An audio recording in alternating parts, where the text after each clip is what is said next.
little tip.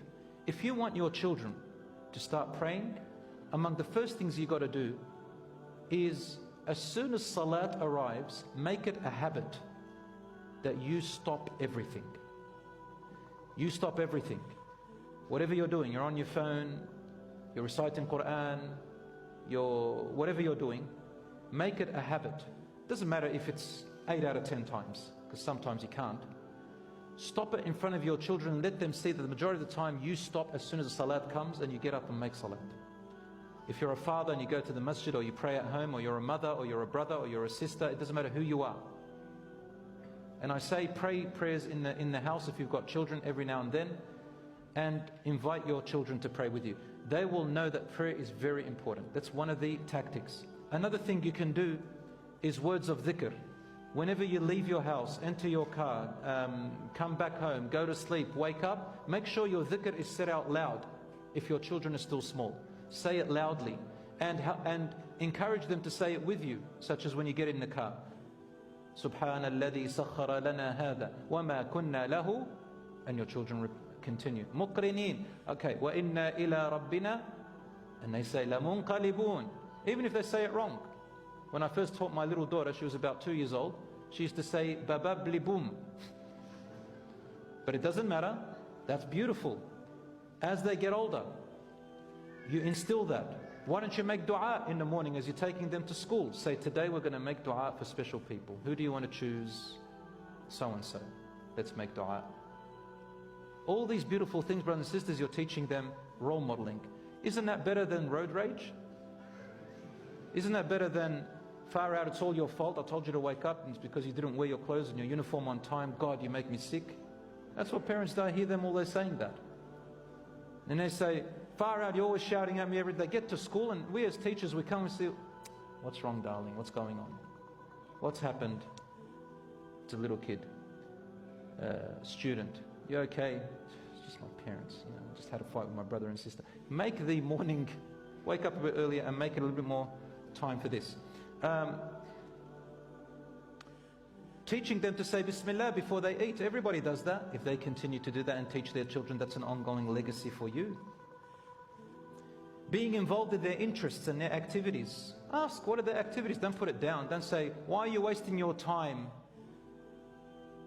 reading a fantasy book about a dragon that flies to planet Zorro? Sit down with her. Sit down with him. Say, let's read it together and let's see what we're learning over here. Why don't you become a teacher? You see a little daughter or your little son looking on something to watch, cartoon thing, sit with them and say, what's happening over here? And be a teacher for them as they watch it. It works. And you can guide them, inshallah. So be involved in their interests and watch how much connection you will have with them. So take that advantage to teach them morals, ethics, and so on. Righteous company. Take them with you to the mosque every now and then. Of course, if you know that they're going to run amok in the masjid and you know your child's like that, maybe bring them in times when you know there's going to be less harm. And as they get older, inshallah, bring them to the masjid. Fathers, mothers, boys and girls.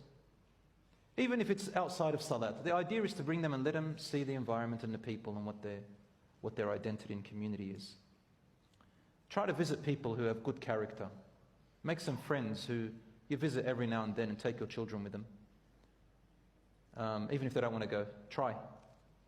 It's really good. I remember when I was a child, I had righteous people come to our house. I got used to the hijab from a very young age. I got used to men with beards all the time and different clothings and Quran and always talking. I learned so much. I'll tell you a little story. You want to hear a little story? I was about 5 years old. My father told me. I was 5 years old. And my father, he had just started to get religious.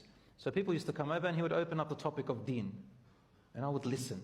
Nobody would notice me there, this little skinny, tiny kid sitting there deep in the couch. And I would just be listening. And one day I hear my father saying, when you go to the toilet, you shouldn't talk. Like it's not good to talk in the toilet.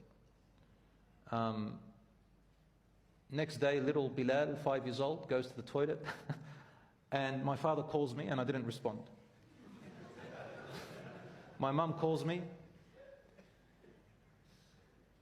So they didn't wait. I'm only 5 years old. Why isn't he responding? It's the first time it's ever happened. So they go to the neighbours. I'm not there. My father gets hysterical. My mother starts to raise her voice. This is all within a few minutes. Little Bilal comes out.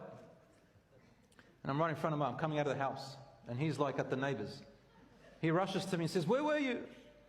So I was in the bathroom. And he goes, "Why didn't you answer me? What's wrong? You scared me. I'm about to call the police. Where did you go?" And I said, "Didn't you say yesterday that it's haram to talk in the toilet?" Of course, not haram, but it's just, that's what I understood as a child. Instead, wallahi, he carried me, started making round the world twists with me, and he laughed and says, "Wallah, you're right, that is true. I did say that, like, Allah yarda alak, may Allah make you righteous." I still remember it till today. But do you understand, having righteous company, talking about it, isn't that better than always talking about rubbish in front of our children? All they grow up and that's what they learn. So let us, inshaAllah, know that they are an amana and that they will benefit us after we die, inshaAllah ta'ala.